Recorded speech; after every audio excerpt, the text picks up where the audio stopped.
ओम शांति। आज की शिक्षाप्रद कहानी का शीर्षक है बुरे कर्म का फल बुरा ही होता है। कहते हैं कि एक गांव में 3 भाई थे। तीनों ने बाहर जाकर के कमाने के लिए प्लान किया और तीनों निकल पड़े। रास्ते में उनको एक यात्री मिला जो किसान था, वो भी उस तरफ जा रहा था, तो उस किसान को भी उन्होंने साथ में ले लिया। चारों रात को एक मंदिर में पहुंचे। एक्चुअली वो तीनों भाई बड़े ठग थे, तो उन्होंने क्या किया, किसान को बोला जाकर के खाना लेकर के आओ।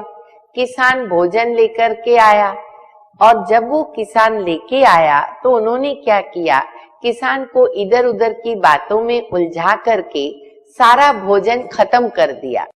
तीनों ने पेट भर के खा लिया, किसान भूखा रह गया। फिर दूसरे दिन किसान ने समझ लिया कि अब मुझे भी कुछ सामने चतुराई करनी पड़ेगी।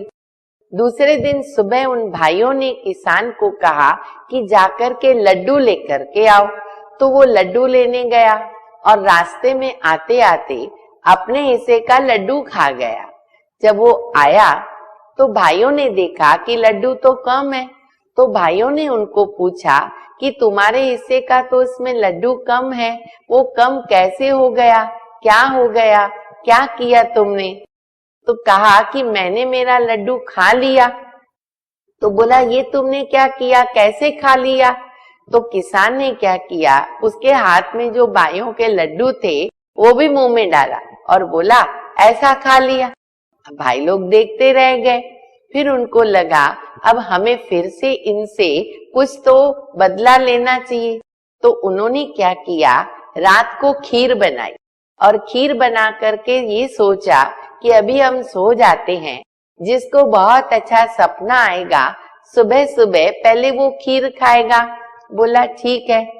और रात को किसान ने क्या किया, जब तीनों भाई सो गए पूरा ही खीर खा गया। जब सुबह हुई तो एक भाई ने उठ करके कहा कि मैंने जो सपना देखा ना, तो उसमें जयपुर का नरेश राजा देखा। उन्होंने मुझे अपने खुद के दरबार में बुलाया और मुझे बहुत मान दिया, मेरा सम्मान किया, मुझे बहुत अच्छा लगा। तो दूसरे ने भी कहा कि मैं तो अजमेर पहुंच गया था और वहां के दरबार में नर्तकियां नृत्य कर रही थी, मैं उस आनंद का लाभ ले रहा था, मुझे भी बहुत अच्छा लगा। तो तीसरे ने कहा कि मैं तो मक्का मदीने में पहुंच गया।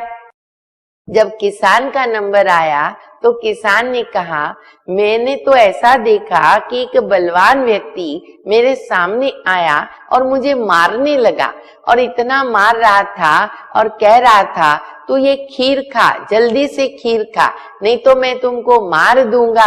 और जबरदस्ती मुझे उसने सारी खीर खिला दी। भाइयों को गुस्सा आया। उन्होंने कहा कि आपने हमको जगाया क्यों नहीं, हम आपको बचा लेते थे ना।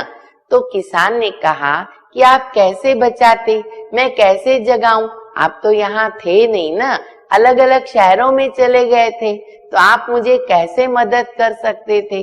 अब तीनों को जवाब देने के लिए कोई भी शब्द नहीं था। कहानी से हमें ये सीख मिलती है, जैसे अच्छे कर्म का फल अच्छा होता है, वैसे बुरे कर्म का फल बुरा निश्चित होता है। ये हम याद रखें और सदैव अच्छे ही जीवन के अंदर कर्म करें। ओम शांति।